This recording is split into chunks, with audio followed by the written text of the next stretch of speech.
Hello and welcome to Terrier Rewind. I'm Kat Martin, filling you in on what's good in Wofford athletics. Before we get started, let's take a minute and rewind to what's been going on with our teams in the last couple of weeks. Women's basketball played two very close games but came up short against UNCG in Western Carolina. Both Chloe Wanick and Grayson Pinholster both had very strong performances, Wanick leading the team in points for both games and Pinholster tying her career high of 17 points versus UNCG. Men's basketball coming out on top at the Citadel and at Mercer in the past week. 5 of our Terriers scored double figures and Cameron Jackson with yet another double-double in the game versus the Citadel. That makes 3 this season for the junior. Fletcher McGee to finish with 23 points versus Mercer to make that his 3rd consecutive game leading in points. The men's track team finished 4th and the women in 8th at the Thundering Herd Invitational on the 27th of January. John Bosco to finish 1st among the Wofford men in the 60 meters, and freshman Will Stout to set a new school record in the heptathlon with 4,449 points to make him 2nd in the competition overall. The men's and women's tennis teams leaving the weekend with a combined 5-0 record. Both teams took down King University and Emmanuel College. The women added in 1 extra victory over Savannah State, 6-0. Great performances from both teams, including freshman Lucas Cerbelli racking up his 5th straight win in singles, and freshman Annie Mayfield to win her first match as a Terrier, 6-2, 6-0. Last but not least, Rifle was defeated by UAB last Saturday. Sierra Holcomb leading the team and finished overall with 566 points. Sophomore Nick Hunter finishing not far behind with a score of 557. Congratulations to all of the Terriers on their recent victories. We recently got a chance to speak with senior women's basketball player Kentra Washington on her experience here at Wofford, as well as her season-ending injury. Take a look at what she had to say. First off, Kentra, thanks for joining us today. Can you tell us a little bit about your childhood experience and how you first got involved with basketball? Oh man, I was forced to play basketball, which is really interesting. It's hilarious. My mom forced me to do it because I said I was going to, and she strongly believes in not quitting. I started when I was 5 because I was bigger than everybody else. So you technically have to be 6, but they let me start early because I was taller than everybody.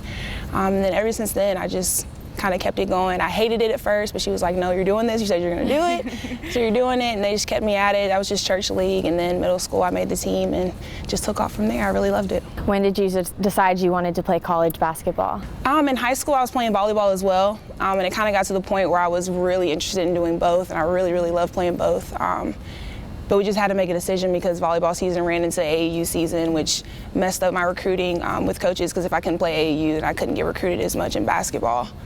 So it just came down to making a really tough decision to picking between volleyball and basketball. So about 10th grade, I decided basketball was what I really loved and what I wanted to do. So you grew up in Simpsonville, am I right? So did that have anything to do with your decision to come to Wofford? No, it didn't. A lot of people expected me to go to Furman, which is understandable because it's right down the street.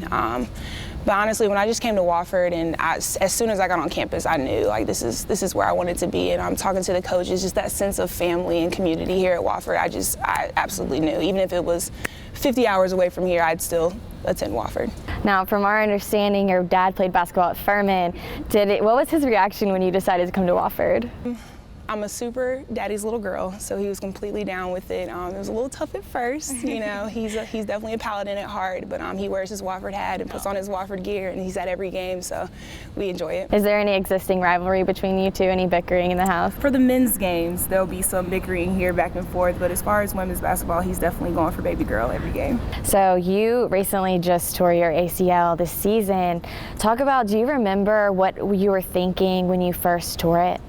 I immediately was like, this is it. Like, I knew that I did something that is just completely, something's wrong. Like, this is not a tweak, something's definitely wrong. And I immediately remember Emily walking up to me and looking at me in the eyes, and I'm just bawling tears. And she told me, you know, you don't know what's going on. We haven't seen a doctor yet. You know, keep your head up. And from that moment, I knew I had to step back into my role as a leader, and I couldn't freak out as much because I would freak everybody else out. So I really thank Emily for stepping in and just looking me in the eyes and really bringing me back to reality and getting me out of that place. I was in a dark, dark place at that moment. And I'm sure it must have been hard going from playing nearly every game to just not really playing and just watching from the sidelines.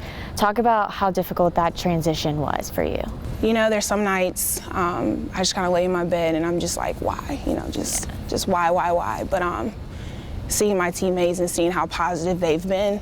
Sorry, I'm getting a little shaky, I'm getting a little emotional, but seeing how strong they've been, because losing 2 seniors in the same game, like, that's unheard of. And I think we've handled it as well as any team would, if not better. And they've just backed me up 100%. And they've been my support through this whole thing, because it's definitely been hard. But watching them just give their all on the court and just leave everything on the court and know that they're doing it for us, that means a lot. So your team's had some injuries as well, and you guys have had some loss of some starting players. How has your team handled that? We've really tried to start in practice. You know, our coaches have had to practice with us a little bit more. We have to get people outside of our team to come in and be practice players. But just having that mentality in practice and starting everything in practice and knowing that we have to be mentally strong here today if we want to win tomorrow. So just trying to tackle, I guess, those dark instances where we kind of look at the bench and we see everybody standing around that's not playing, just kind of getting out of that place and cheering each other on and just encouraging each other before we get to game time, so that it's not, I guess, it's not tough whenever we get to game time to kind of just cheer each other on. We do it in practice. Your coach really emphasizes that togetherness, and he's new this year. So how has that togetherness really shaped your senior year versus your other years? It's turned it around. It's been a 180, a complete 180.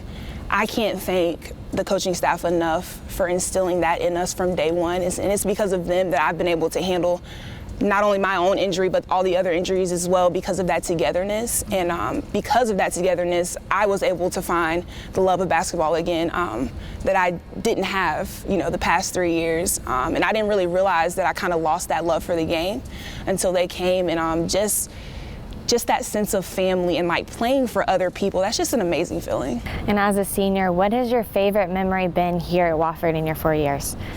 I think this past season, you know, that first half of the season, we were on the road a lot and we were still able to get wins on the road, and just loving the game again and loving each other, and only wanting to play basketball, like not wanting to go to class, not wanting to do anything else but play basketball. Like that's been a really great feeling. That's what we all came here to do. And so finding that again and finding that within each other and seeing things within each other that we didn't see before was really great. Now you mentioned your on-court memory. Do you have any good off-court memories that you've had? I can't think of anything specific, just because every day is a new day and like we just crack each other up every single day. But I think traveling, going on road games, just being on the bus and just laughing with each other is just my favorite memory off court. Thanks, Kentra. Good luck to you and your team the rest of the season. Thank you so much, Kat. Wishing Kentra an easy recovery. Since we're talking basketball, a lot of games coming up in the next couple of weeks. Don't forget that tonight, it's yet another dogfight. Wofford men's basketball will face the Sanford Bulldogs here at home at 7 p.m. They will also be at home at 7 p.m. on Saturday as they face Chattanooga.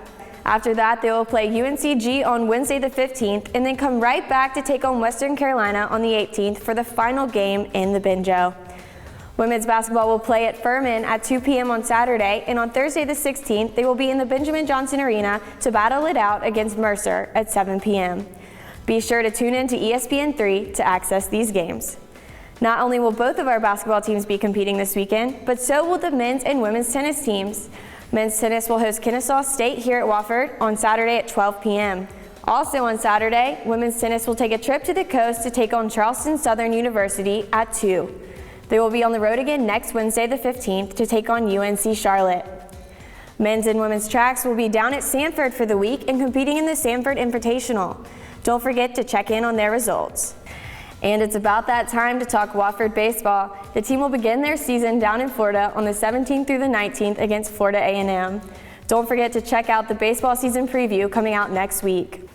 Good luck to all of our teams in their upcoming competitions. I'm Kat Martin, and we'll see you next time on Terrier Rewind.